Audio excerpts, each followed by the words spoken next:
Oh! Fancy seeing you here. Didn't realize you'd want to come on in. Welcome. What is it I might be doing? Well, I'm glad that you asked. I'm actually cooking up a delicious 4-course meal of a dish called Golden Kamuy.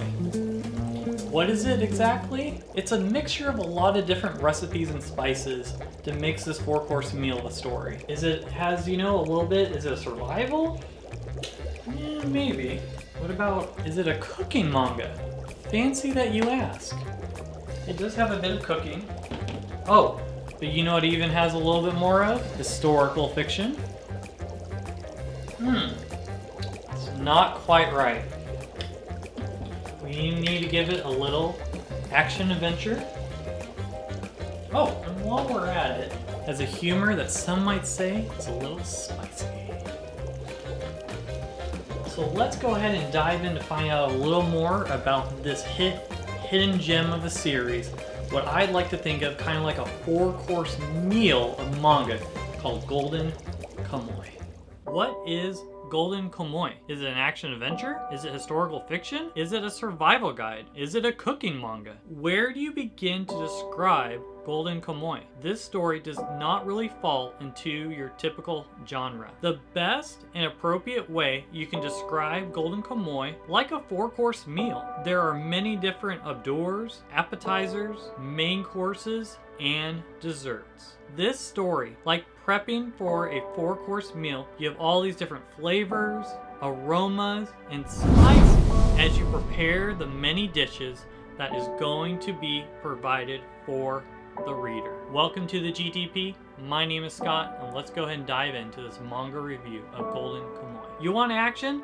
Let's add some flavor with violent action scenes, bear attacks, fighting against warriors, guns, knives, and hand-to-hand combat. You want to brush up on your survival skills?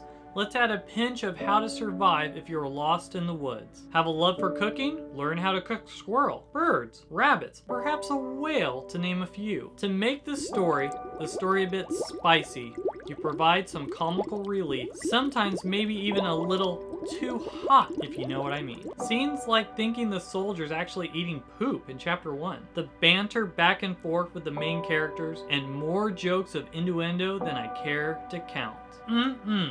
Not quite right. Let's add a little bit of history. Learn about what happened in the Russian-Japan War. Learn about the history and culture of the Ainu people, and that is scratching the surface.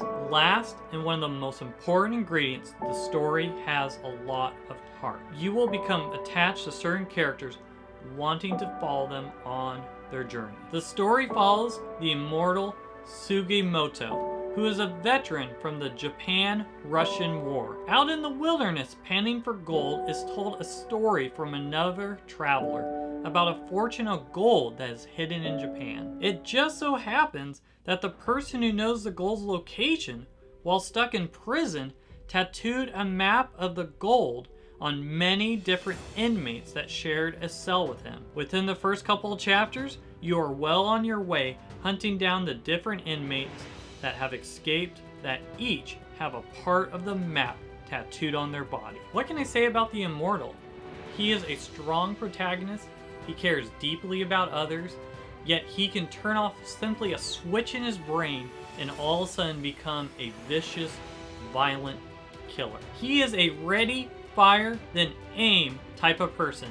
Before plans are drawn, he is already running ahead into battle. Even after a tragic event early on in the story, instead of taking a moment to reflect on what happened, he gets right to business with his catchphrase, "It's skinning time." And then there's Asirpa, who ends up being a guide for Sugimoto, has a deep respect for the land and animals. She is a lot more calculated than the Immortal. She is the one that's able to come alongside and make sure the Immortal aims at the right target. She is the one to make you really slow down and reflect on why you are doing what you're doing. She is the one who knows the importance of sitting down with good company and enjoying a meal. She is also the one who provides a lot of laughter to the group, and she is the one is the heart of the story. Asirpa is one who helps shapes Immortal to become a better person, and at the same time, Immortal knocking down all the obstacles in Asirpa's path so that she can discover her sense of purpose. And without these two protagonists, or let's say chefs,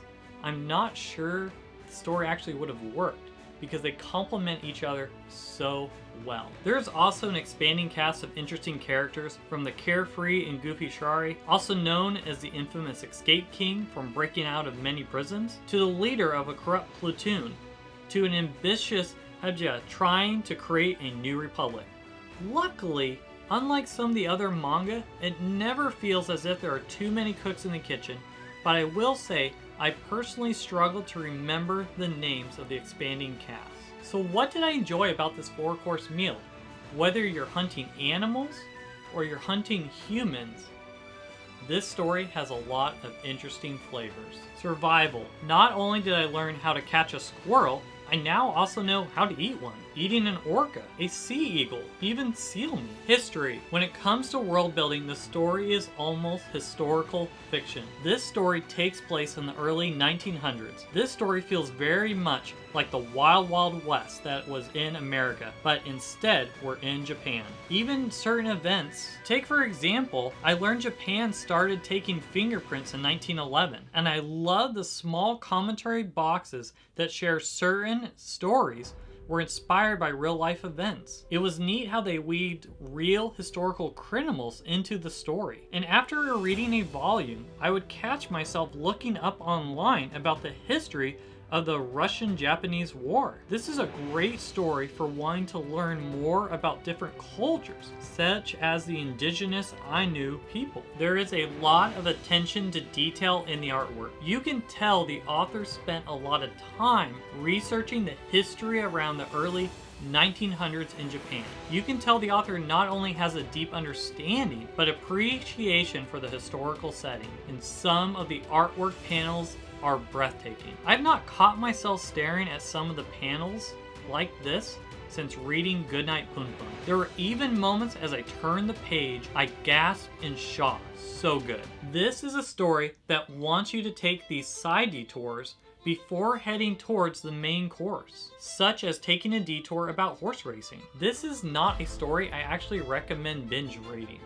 In fact, after I would read a volume, like a good 4-course meal, I felt completely full. For the most part, I did enjoy reading each volume. This is neither a good thing nor a bad thing, but I didn't feel the urge to rush and go ahead and pick up the next volume while I was reading this story. Most of Golden Kamuy can be a bit wordy, which in part might be why I did not feel the need to immediately grab the next volume. You're gonna read a volume and go, that was delicious.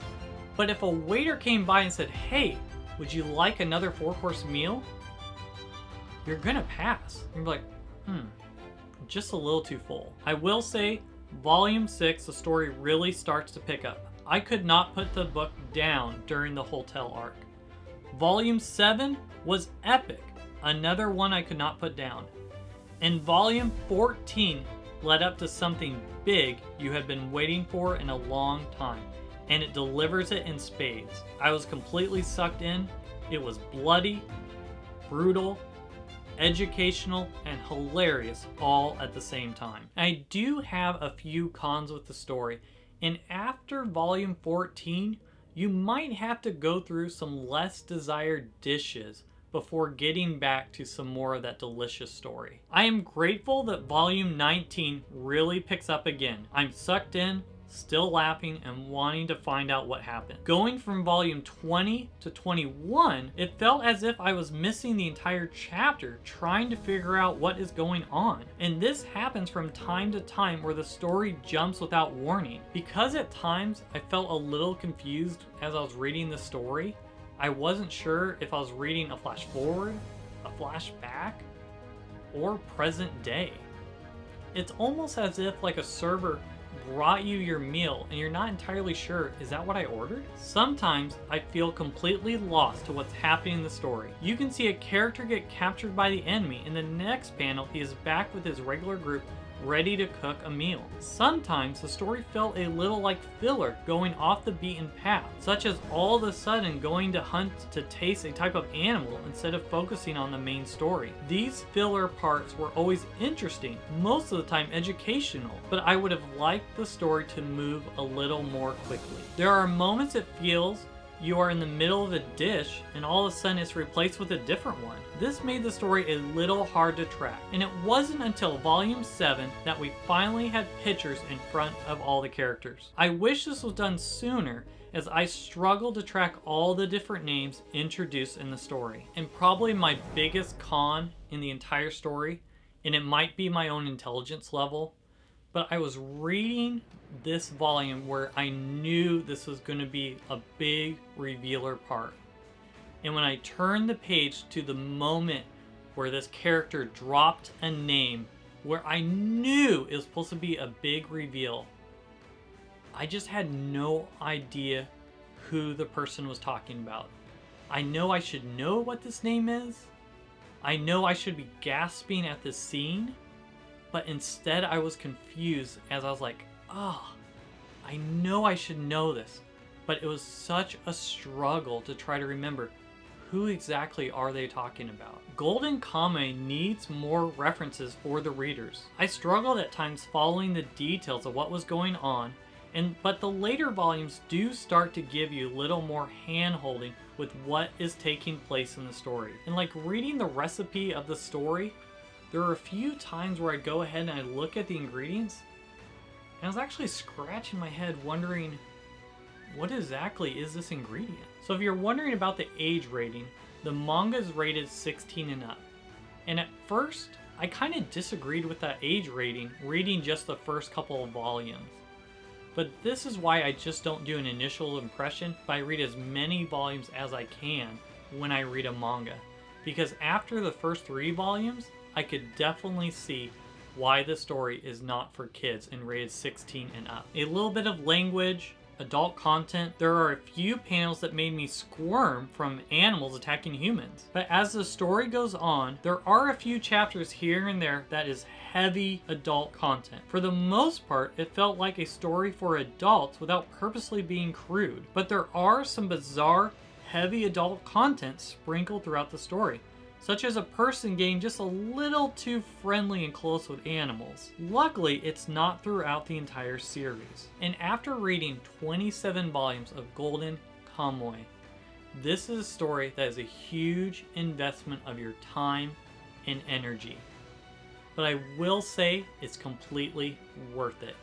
Now, there are 31 volumes total for this series, and luckily, the last few volumes I've read, actually the story speeds up quite a bit.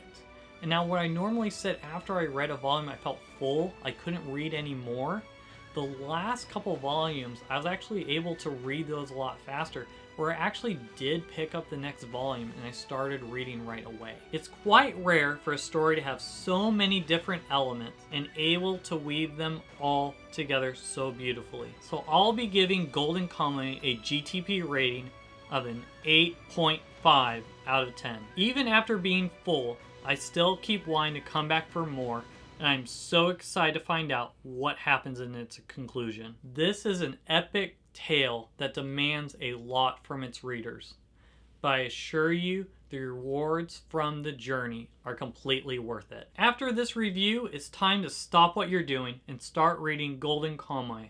From the words of the great immortal, it's skinning time.